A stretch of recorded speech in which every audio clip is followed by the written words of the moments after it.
¿Qué nos impulsa a ver películas de ciencia ficción o a leer novelas o relatos de ciencia ficción? El gusto por el terror, por las teorías conspirativas, la creencia en la existencia de seres extraterrestres. Es una respuesta, en el fondo, muy poética a una pregunta muy seria. Es la de nuestra incapacidad radical para entender quiénes somos, qué somos, de dónde venimos o hacia dónde vamos. Recuerdo un argumento del filósofo español Javier Zubiri, a quien nunca conocí, por supuesto, no such luck, como diría Sean Connery en una de sus películas. No decidimos dónde vamos a nacer, si en Sudáfrica, Moscú o Nueva York o en China, si nuestros padres van a ser altos, bajos, deportistas, ricos o pobres, blancos o negros. No decidimos de quién nos vamos a enamorar y menos aún quién se va a enamorar de nosotros, y por supuesto tampoco decidimos cómo nos vamos a morir, si es un infarto, alguna enfermedad, un accidente de tránsito o de vejez. Entonces, el asunto es cuál es nuestra verdadera libertad cuando todo parece estar determinado para nosotros. La respuesta, creo, está en la libertad es cómo reaccionamos ante esto que nos pasa, ante la vida, cómo transcurre. Y esa es una pregunta que se hace en la ciencia ficción, como en la película Matrix. ¿Cuál es nuestra verdadera libertad? ¿Dónde está? ¿En qué consiste? Volcamos nuestra atención intelectual, creativa, literaria, cinematográfica a las cosas que no conocemos, intentando darle explicación, pensando que quizás con el tiempo se descubran y se desarrollen tecnologías necesarias para viajar a la velocidad de la luz o ir al espacio exterior lejos de la Vía Láctea. Sigmund Freud hablaba, el gran psicoanalista vienés, de un concepto que en alemán es un Heilig, que es de difícil traducción, que es lo que es extraño, lo que es diferente, lo que no logramos explicar, lo que nos causa una cierta comezón psicológica e intelectual, porque no sabemos a qué se debe esa extrañeza que detectamos en lo que nos ocurre a nuestro alrededor. O es una idea que quizás existe alguna explicación escondida, gótica, en el sótano de la conciencia individual o histórica, como pudiera ser la lucha de clases o el antisemitismo, una explicación irracional, un fenómeno que no entendemos.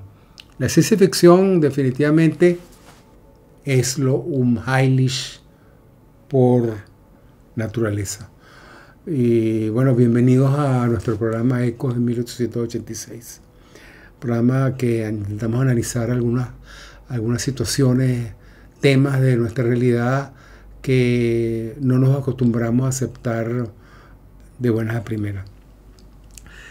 Nosotros no nos gusta vivir en el misterio, y de ahí la explicación por la ciencia ficción, que intenta darle respuesta a situaciones inconcebibles. Hay muchos temas en la ciencia ficción: la inteligencia artificial, los androides, el viaje en el tiempo, la existencia de seres extraterrestres, los aliens. Pero la ciencia ficción, el rango de la ciencia ficción está definido quizás desde el punto de vista gramatical por el modo subjuntivo del verbo, es decir, es el modo de la realidad, de la conjetura, de lo que qué pasaría si las cosas fueran de otro modo. Es lo mismo que qué haría yo si tuviera más dinero, probablemente lo mismo que ahorita, pero quizá un poquito más exagerado. Pero ¿qué son las películas de la Guerra de las Galaxias? En el fondo son una mezcla de batallas de samurái, de películas de Akira Kurosawa, mezcladas con algunos temas de la mitología griega, como la búsqueda del padre. O sea, no hay mucho más. Hay otras películas, las películas más importantes, a mi juicio, y las novelas más importantes de la ciencia ficción, como 2001, La Odisea del Espacio, de Stanley Kubrick, del año 1968. Si mal no recuerdo, que que intentan ir más allá y explicar con un vago pero inconfundible razonamiento espiritual que ha sido abordado de diferentes maneras, pero que en el fondo lo que parece es intentar dar respuesta a ese tema fundamental que uno de los grandes escritores de ciencia ficción, Philip K. Dick, intentó analizar. Para él la pregunta que intentaba responder en cada una de sus obras, novelas o relatos era ¿qué es la realidad? A su juicio, la realidad es lo que permanece, lo que queda, lo que logra permanencia, y es una fuerza que permite el diálogo y nos permite entrar en contacto con nuestros semejantes. Y por supuesto, la única manera de llamar a esta energía, si quieren calificarla o describirla de esa manera, es el amor. Solo cuando se hace visible y cuando dos conciencias se aproximan y reconocen en su diálogo, en su unión psicológica, espiritual, el encuentro, es que se produce un cambio, una transformación de cada uno de ellos. ¿Cuál es la diferencia entre una relación comercial? Yo te doy $100, tú me das a mí una camisa, un comestible, una mercancía. ¿Qué ocurre cuando dos conciencias se relacionan? Todas las dos cambian, se transforman y modifican y crecen en el cambio. O sea, la incapacidad para encontrar el amor también es un tema de la ciencia ficción. Por ejemplo, el problema de los 3 cuerpos. El problema de los 3 cuerpos es la revancha, la venganza total como estrategia personal y social a una persona no haber encontrado y haber vivido el amor, el perdón y la tolerancia a la cual a su juicio se merecía. Y es así. Los androides de Philip Dick, de las novelas de ciencia ficción, son aquellos que reconocen su incapacidad. Los humanos son la gente segura, tienen una gran soberbia intelectual, tan seguro de lo que hacen y por qué lo hacen, pero los androides, los robots, son frágiles, son capaces de sentir amor, de sentir asombro y de sentir sobre todo y de reconocer su ignorancia, su incapacidad para explicar lo que le está pasando y para optar a una salida que les permita escapar a esa determinación que los hace vivir de una manera y morir al cabo de tanto tiempo. Para Philip Dick es extraño. Él decía en uno de sus libros que nosotros vivimos en un tiempo particular, que nuestra realidad fundamental no es la que estamos viviendo ahorita, el mes de mayo del año 2024, el mes de junio del año 2024, si nosotros vivimos hace 2000 años. Nosotros estamos viviendo un tiempo entre la encarnación del Verbo, entre la llegada de Jesús y el emperador Constantino, que oficializó y convirtió el cristianismo en una religión de Estado. Es decir, nuestra realidad constitutiva ocurre hace 2000 años.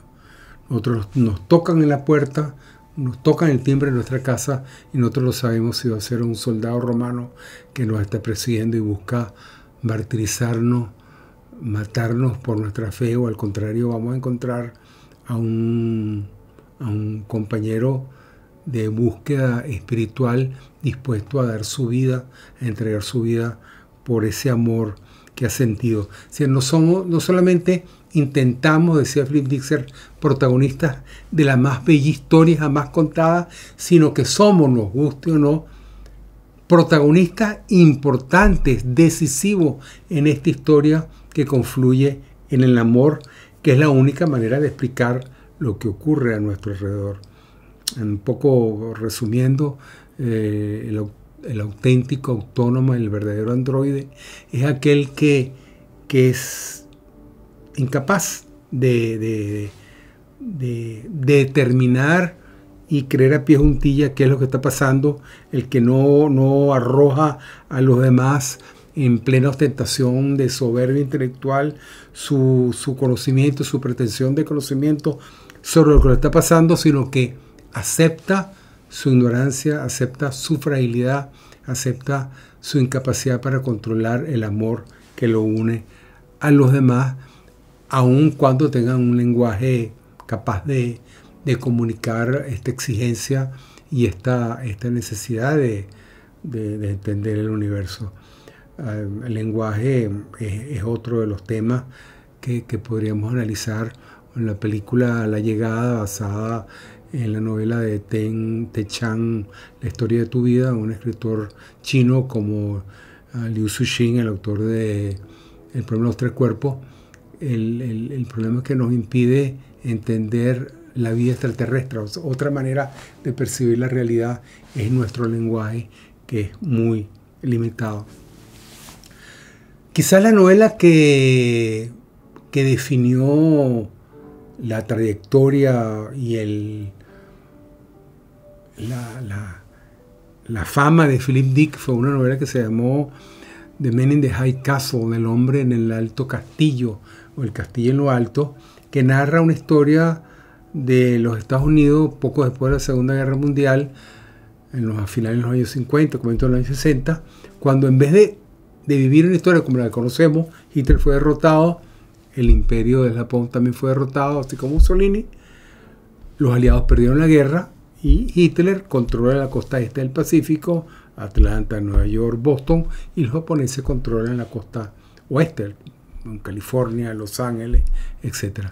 Pero hay un escritor de ciencia ficción en esa novela que escribe un libro perseguido por las autoridades, que las autoridades intentan asesinar, que describe la realidad tal cual pasó, tal como la conocemos hoy y tal como la aceptamos. Hitler perdió la guerra y los aliados la ganaron.